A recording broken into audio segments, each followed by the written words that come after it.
If you're a freelancer or an agency, one of the best clients that you can land for your business is another agency. By the end of this video, you're gonna know exactly how to do that. Hey, welcome back. My name is Megan and I help professionals land clients for their business. If you are trying to boost your revenue and your income, then be sure to click subscribe right below this video so that you never miss my new content. All right, so this topic was requested by Miriam. I hope I'm saying your name right. She is a SaaS and B2B freelance writer. Honestly, I don't know why I didn't make this video sooner because I've talked about this before and I think it's just such a smart idea. So Miriam, thank you for suggesting this. All right, so I've got a question for you. Do you offer a service or services that could fall under the category of social media marketing or digital marketing?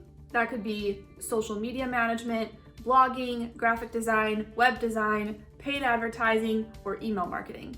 If you do offer one or more of those services, one of the smartest things that you can be doing for your business is pitching your services to agencies. Now, I know you might be thinking, wait a minute, I'm an agency. Why would I go work for another agency? They're a competitor. You're not going to pitch to an agency that's exactly like yours. We'll get to that in a minute. Really quickly, I want to explain why agencies make such amazing clients. Put very simply, an agency is a business that relies on clients, and these clients pay money every single month for recurring work. This means that on a monthly basis, the agency is getting a stable workload and stable revenue. Their revenue is predictable because these clients are paying them roughly the same thing month after month after month. So that's the agency. Now I want you to imagine that you have a client that is an agency and you work for them.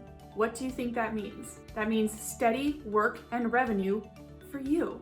Okay, so now you know why you want agencies as your clients. Let's get into a few tips for how you can pitch your own services to social media marketing agencies or digital marketing agencies. Tip number one is pursue agencies that are bigger than your own. If you have an agency, which if your business relies on clients, then you very likely do, as I said earlier, you might be worried that any other agency is automatically competition just because they have the word agency in their business name. That's not the case. I own an agency.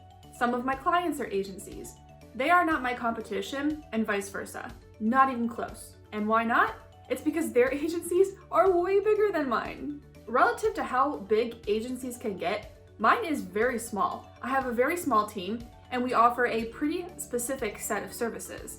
I am not a full service digital marketing agency. By the way, in this video, I talk about why you should not be pitching yourself as a full service agency, especially if you are just starting out and running your business mostly on your own. Go watch that video, the link is in the description below. My clients that are agencies have physical locations. Mine doesn't. We all work from home, we are 100% remote. They have full teams with all kinds of employees.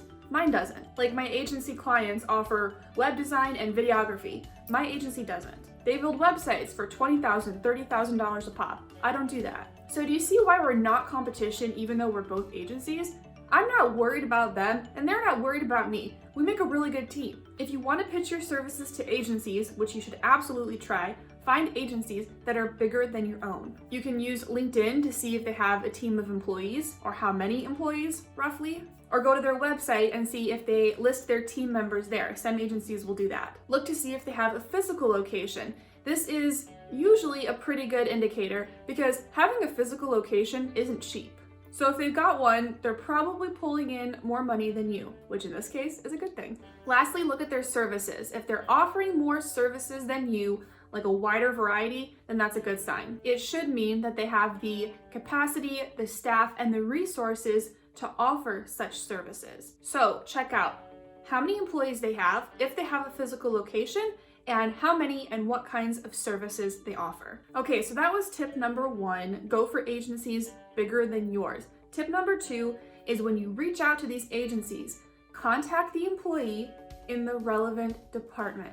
If you're a writer and you are reaching out to an agency to try to sell your writing services, you want to connect with someone who works in that business and deals with writing in some capacity. So you want to look for someone with a title like director of content or editor or blog manager or something along those lines. Find someone who somehow works with, or at the very least cares about, writing and content creation. If you're trying to sell social media services, look for someone in the social media or the marketing department. You need to be in communication with someone who gets you, who understands your field and your services. Tip number 3, when you reach out to that person, very clearly state that you are interested in working with them to help with their clients. Here's what I mean. I've run into this a lot, actually. I've reached out to agencies selling my blogging services, and they think that I'm offering to blog for them, the agency, which I absolutely will, sign me up. But no, I also want their clients. I want the workload that they're getting from their clients. That's where the stability comes in, because there is so much work to be done there. A lot of agencies need help managing their client workload. That's the work I want. So when you reach out to that person in the right department, you need to say something like, "Hi Mary, my name is Megan and I'm a writer. I'm interested in working with Bob's agency and its clients. Can we talk about this more over email?" I say over email because all of my relationships start on LinkedIn. This is my process for landing clients. It's what I use in my own business day to day, and it's also what I teach my students in my program, Revenue Spark. If you don't know what I'm talking about, go watch this video. The link is in the description. You want them to know what kind of commitment and relationship you're looking for. I want to build really strong relationships with my agency clients because I want them to give me a ton of work. So I make sure I state that up front. Put it in your own words so that it's true to you and your voice, but you want to say to them, "Hey, I'm not just looking for a blog here and there. I want to be your go-to person. I want to be the one you rely on week after week, month after month. Let's do this." Okay, so I've given you a few tips for how to approach agencies. Now I want to give you some advice from the other side of the equation. So as an agency owner, meaning me, I want to tell you some things that freelancers have approached me with when asking for a job with my business. You can use these examples to go out and pitch your own services to other agencies. All right, so here are a few quick do's and don'ts. Do, offer something very specific. Don't, tell me that you can do it all, because I know you can't. If a freelancer approaches me and says that they want to do blogging for my company, or social media, or paid ads, I'm listening. If they come to me and rattle off a list of 20 services that they can provide, that's gonna be a no for me, dog.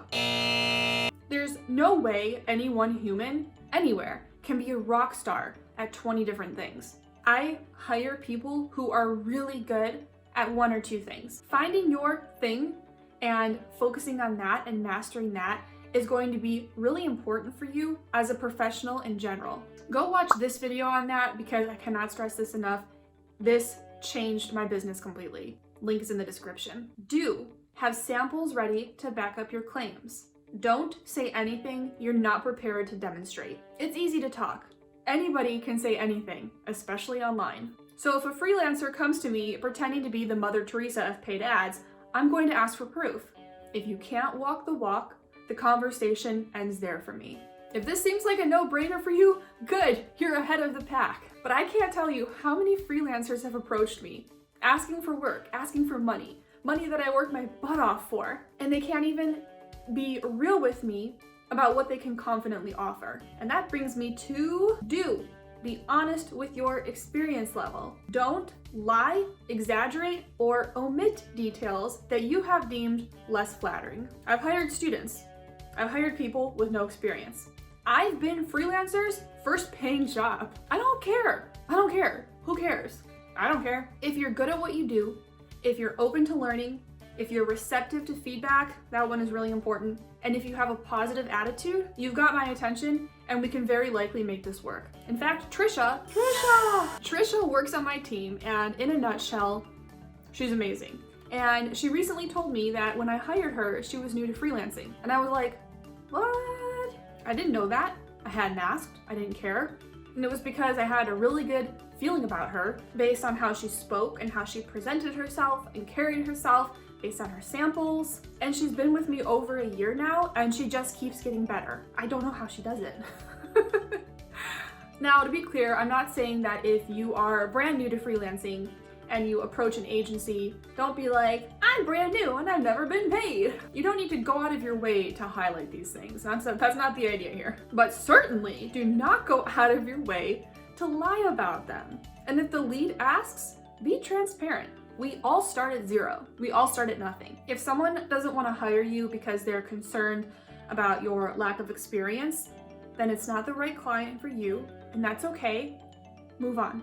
If you need more guidance in pitching and landing clients, including social media marketing and digital marketing agencies, click the link below and get my free guide, and I will show you how to use LinkedIn to attract more leads. And you also get one of my proven email templates that you can use for cold or warm emailing. If you've made it this far, please help me out and give this video a thumbs up. That tells YouTube that I have good content, and it'll show my content to more people so that I can help more people. If you have questions, just drop them in a comment and I'll get right back to you. Thanks so much for watching, and I'll see you in the next video.